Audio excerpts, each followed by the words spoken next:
ನಾವ್ ಎಲ್ಲಿಗೆ ಹೋಗ್ತಾ ಇರೋದು ಅಂದ್ರೆ ಈ ನಡಿ ಮನೆಯಾಗಿದ್ದು ಇದ್ದು ಬೇಜಾರಾಗಿ ಹೋಗೋದೆ ಎಲ್ಲಿಕ ನಾವು ಟೂರ್ ಹೋಗ್ಬಿಟ್ಟು ಬರ್ರಿ ನಡಿ ಅಂದ್ಲು ಚೈತ್ರ. ನಾನು ಅದಕ್ಕೂ ಅನ್ನೆ ನಾವೇನು ಟೂರ್ ಹೋಗ್ಬೇಕು ಅಂದ್ರೆ ಆ ಸುಗ್ಲಾಗ ಹಾಲು ಹಿಂಡುದು ಯಾರು, ಆ ಸುಗ್ಲು ಕೂಡ ಹಿಂದಿಕ್ಕೆ ಹೋಗ್ಬೇಕು ಅನ್ನೆ. ಅವೆಲ್ಲ ನನ್ಗೆ ಗೊತ್ತಿಲ್ಲ, ನಾನು ಇವತ್ತು ಟೂರ್ ಹೋಗ್ಲೇಬೇಕು ಅಂದ್ಲು. ಅದಕ್ಕೆ ಕರ್ದಂದೋತಾ ಇರೋದು. ಅದ್ರಾಗೂ ಬೇರೆ ಶಾನ ದೂರ ಕರ್ದೋದ್ರೆ ಆಮ್ಲೆಟ್ ಆಗ್ತಾಳೆ ಅಂದ್ರೆ ವಾಮಿಟ್ ಮಾಡ್ತಾಳೆ. ಅದಕ್ಕೆ ಶಾನ ದೂರ ಬೇಡ ಅಂತೇಳಿ ನಮ್ಮೂರಾಗೆ ನಮ್ಮ ಮಾಮ್ ತೋಟ ಕರ್ದೋದ್ನೆ. ಮಾಗಿರು ಮಮ್ ಕೈವೆ ಮರದಾಗೆ ಕೊಯ್ದನ್ ತಿನ್ಬೇಕು ಅಂತೇಳಿ ಮಂದಿಂಕ ಚಾಕ್ ಕೂಡ ಐತೆ ಮೊನ್ನೆ. ಅದ್ರಾಗೂ ಬೇರೆ ಈ ನಡುವೆ ಮಾಮಕಾಯಿಗೆ ರೇಟ್ಗಳು ಕಮ್ಮಿ ಆಗದೆ.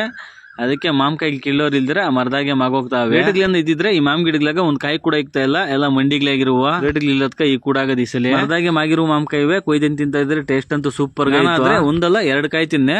ಅದಾದ ನಂಕ ಸಾಕಿನ ಅಂತೇಳಿ ಕೆಳಗ್ ಬಿದ್ದಿತ್ತವಲ್ಲ, ಅಂದ್ರೆ ಇವೇನ್ ಫ್ರೆಶ್ ಗೆ ಬಿದ್ದಿರುವೆ ಅಂದ್ರೆ ಇವತ್ತು ನಾನು ಸಾಯಂಕಾಲ ಬಿದ್ದಿರುವೆ. ಶಾನ ದಿನಗಳಾಗಿದ್ರೆ ಅವಿ ಚೆನ್ನಾಗಿರ್ತಾ ಇಲ್ಲ, ಅವೆಲ್ಲ ಒಂದ್ ಸೈಡ್ ಹಾಕಿದ್ರೆ. ಅದ್ರಾಗೂ ಬೇರೆ ಗಾಳಿ ಕಾಲಲ್ಲ, ವಿಪರೀತ ಗಾಳಿ. ಈ ಮಾಮಕಾಯಿಗಳಾದ್ರೆ ಚೆನ್ನಾಗಿ ಹಣ್ಣಾಗಿದ್ರೆ ಸುಮ್ನೆ ಹಂಗ್ ಕೈಯಾಗಿ ಇಡ್ತಾನು ಬಡ್ಕೆ ಕೈಯಾಗಿ ಬಂದ್ಬಿಡ್ತವೆ. ನೋಡ್ರೆ ನೀವೇ ನೋಡಿದ್ರೆ ಮರದಾಗೆ ಮಾಗೋಗಿರೋ ಮಾಮಕಾಯಿಗಳು ಅಂತೂ ಶಾನ ಕಿತ್ತನಕ್ ಹೋಗಲ್ಲ.